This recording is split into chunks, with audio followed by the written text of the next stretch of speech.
Hello everyone, कैसे हैं आप सभी। किचन में थोड़ा बहुत बदलाव करके अपने आप को भी नया लगने लगता है।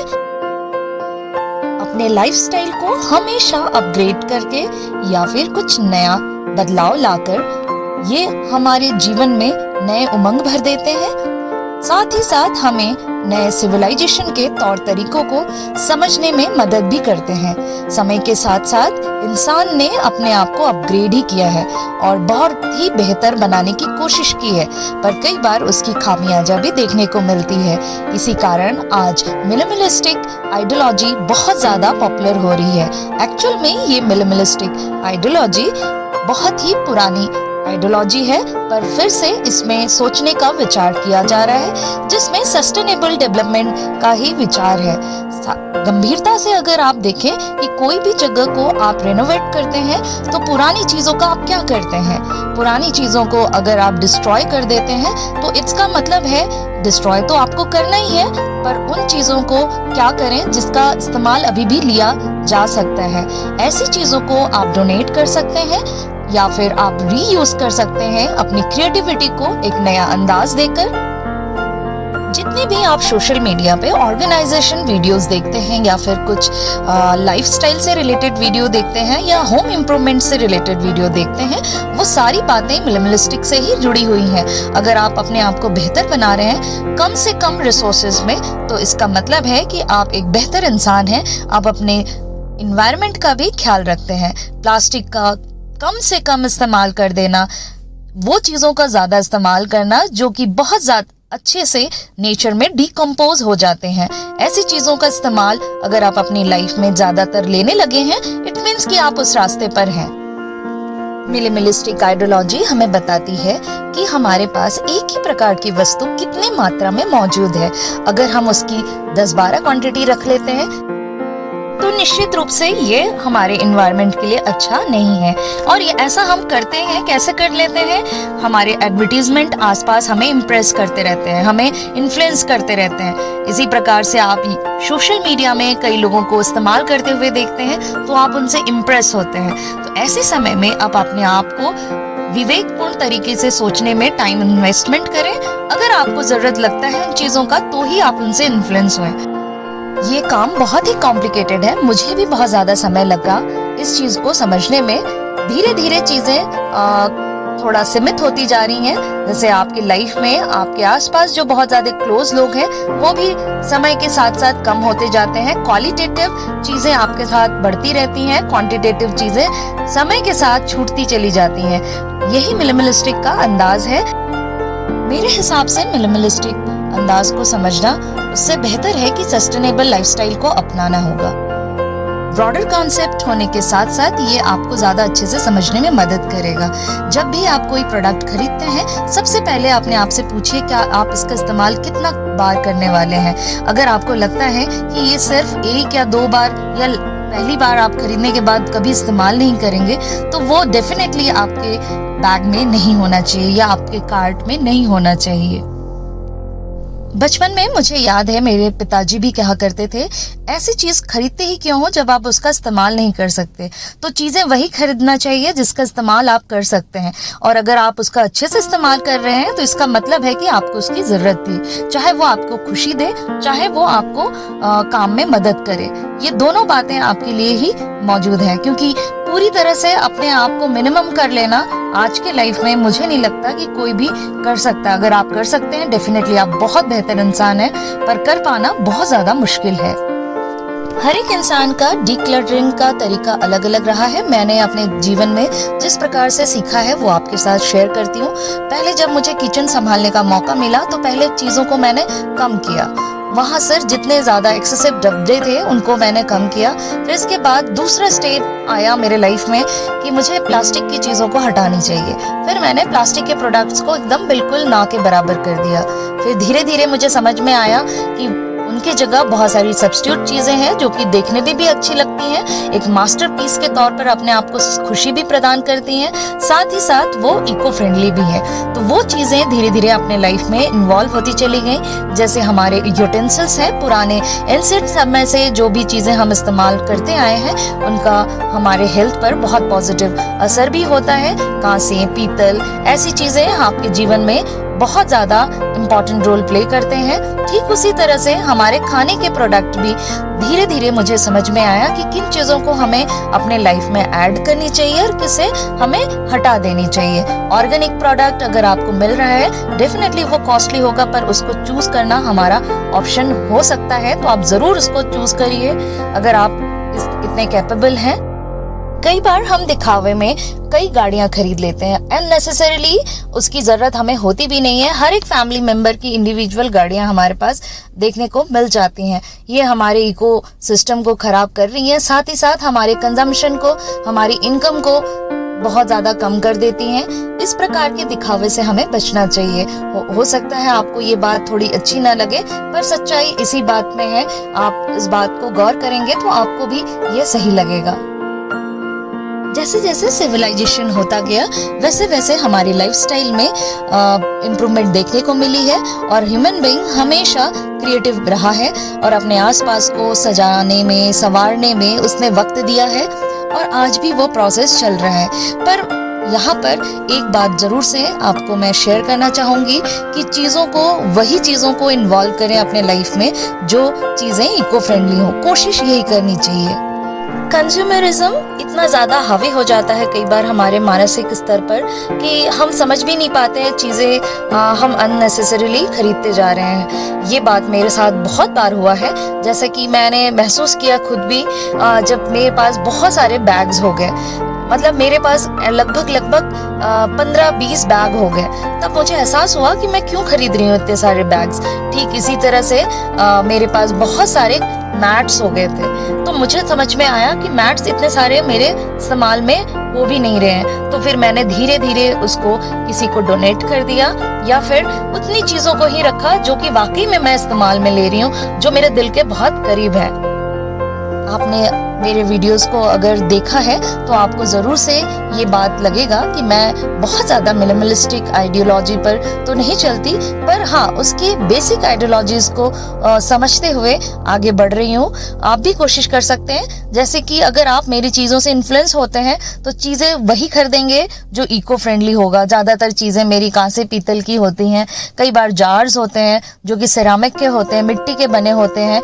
ये चीज़ें आपको और ज़्यादा बेहतर बनाएंगी। अगर इसका ज़्यादा भी इस्तेमाल कर रहे हैं तो डेफिनेटली उतना ज़्यादा नुकसान नहीं होगा अगर ज़्यादा प्लास्टिक की चीज़ें अगर आप इस्तेमाल में ले रहे हैं। कारपेंटर की मदद से मैंने इसे घर पर बनवाया है। ये जो वुडन रैक आप देख पा रहे हैं जिसमें मैंने छोटे छोटे जार्स को रखा है।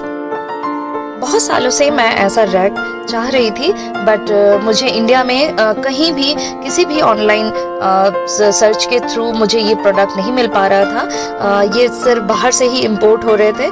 फिर मैंने डिसाइड किया कि मैं इसे कारपेंटर से ही बनवाऊंगी, और ये बनकर बहुत ही बेहतरीन तैयार हुआ है। हाँ, डेफिनेटली कुछ खामियाजा भी हैं, कारपेंटर ने कई जगह कुछ गलतियां भी की हैं, बट ओवरऑल ये मुझे बहुत अच्छा लगा। अगर आप अच्छा कमा रहे हैं तो आपको ज़रूर से इन्फ्लुएंस करना चाहिए इकोनॉमी को भी। मैं कहूँगी इकोनॉमी में ऐसा सेक्टर अभी भी है जो कि बहुत ज़्यादा बिलो पॉवर्टी लाइन को में ही सरवाइव कर रही है, जैसे कि हमारे इंडिया की हैंडलूम इंडस्ट्रीज।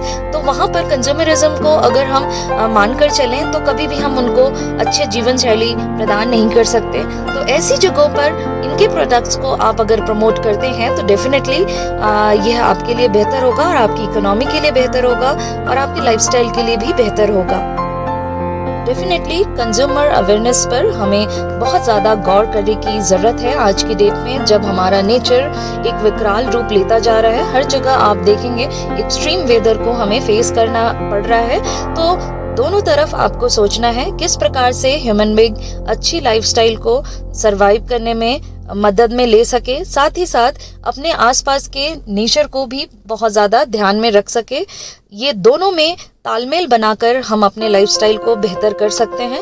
और मेरा मानना है कि इस तालमेल को बनाने में ज़्यादा मेहनत नहीं करनी है, पर ज़्यादा मेहनत हमें अवेयर होने की है। जब भी हम किसी चीज़ को कंज्यूम करते हैं तब हम अपने आप से कई सवाल करके हम अपने आप को सुधार सकते हैं। दूसरी बात, अगर हम कई चीज़ें मल्टीपल चीज़ों में कंज्यूम कर रहे हैं तो वो प्रोडक्ट अगर आप मजबूर हैं खरीदने के लिए, आपकी इच्छा है, तो आप उसको थोड़ा सा कम कर सकते हैं। ये एक कंटिन्यूअस प्रोसेस है, आपके लाइफ टाइम चलता रहेगा और ये एक दिन में सीखने वाली चीज़ नहीं है। ये धीरे धीरे आपको सीखना होगा और निश्चित तौर पर आप एक बेहतर इंसान बन पाएंगे। मैं भी कोई परफेक्ट इंसान नहीं हूँ, हमेशा कोशिश ये रहती है कि अपने आप को बेहतर बनाया जा सके। ऐसे ही आप भी जब भी मेरे वीडियोस या किसी और के वीडियोस को देखते हैं तो चीज़ों को गंभीरता से समझें और विवेकपूर्ण तरीके से चीज़ों को खर्चने में अपने पैसे को लगाएं और एक समझदार और विवेकशील कंज्यूमर बने। क्वालिटेटिव प्रोडक्ट्स पर ज़्यादा से ज़्यादा आपको खर्च करना चाहिए। वो ज़्यादा कॉस्टली भी होंगे और इको फ्रेंडली भी होंगे। क्वांटिटी पर अगर आप गए तो आपको चीज़ें सस्ती मिलेंगी और वो बिल्कुल भी इको फ्रेंडली नहीं होगा, ना ही आपके लाइफस्टाइल के लिए होगा। ज़्यादातर प्रोडक्ट्स आपको ऐसे ही देखने को मिलेंगे। एक और गंभीर विषय है, वो विषय है मानसिक रूप से अशांत होना।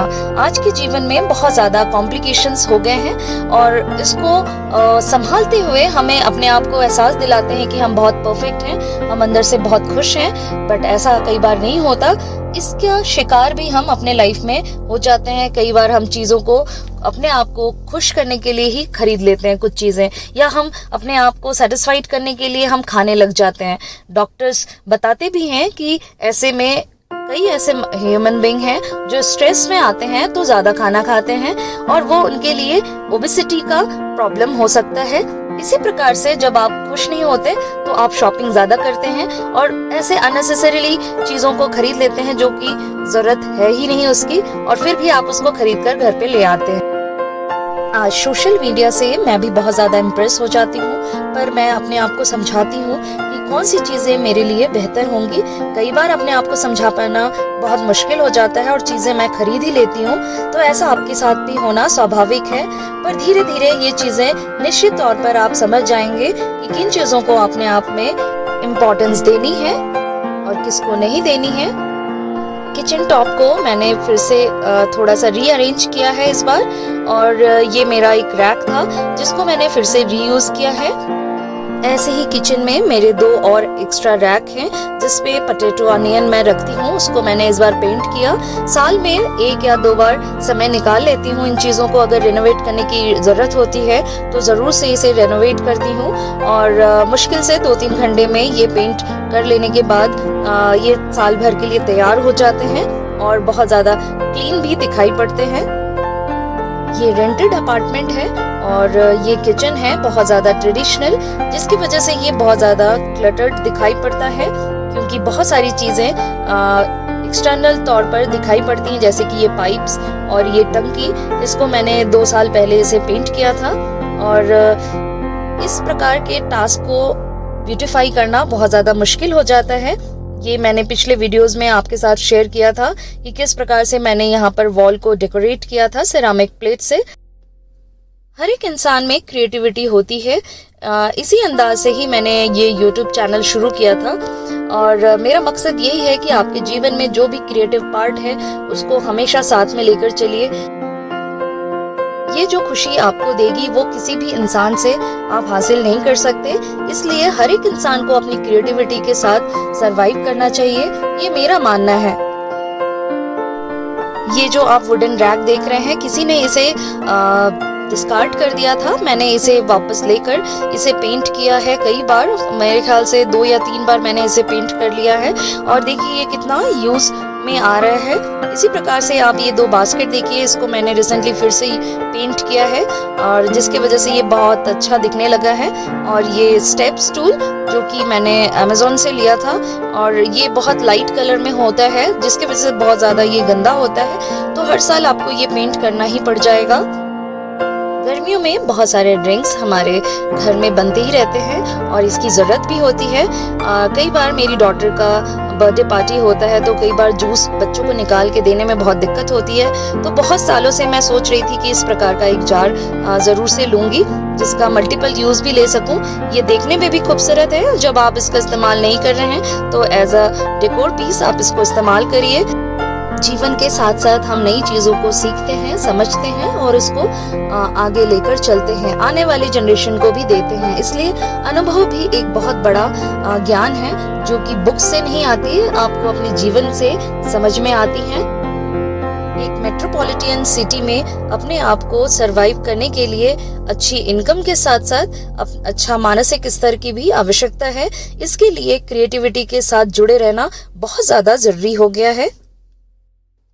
आप अगर किसी एरिया को इम्प्रूव करना चाहते हैं या फिर उसे रिनोवेट करना चाहते हैं, सबसे पहला ऑप्शन आएगा आपके दिमाग में कि वहाँ पर क्लीन किया जाए, उसको साफ सुथरा किया जाए। जब ये प्रोसेस खत्म होता है तो सेकंड प्रोसेस ही आपका दिमाग इंडिकेटर देने लगता है कि क्या क्रिएटिव किया जाए कि इस जगह को और सुंदर बनाया जा सके, क्योंकि स्वच्छता पहली पीढ़ी होती है किसी भी जगह को सुंदर बनाने का। तो जब आप स्वच्छ कर लेते हैं जगह को तो दूसरा पड़ाव आता है उस जगह को सुंदर बनाने का। सुंदर बनाने के लिए कोई बुकिश नॉलेज ज्यादा काम आती नहीं है, धीरे धीरे आप चीजों को सीखते हैं, लर्निंग बाय डूइंग। मैंने कई बार वीडियोस में ये बात कही है कि आप धीरे धीरे चीजों को सजाने लगते हैं। सिरामिक के बने हुए ये जार काफी क्यूट हैं, साथ ही साथ मल्टीपर्पज यूज में लिए जा सकते हैं। एज अ डेकोर पीस भी आप इसको इस्तेमाल में ले सकते हैं।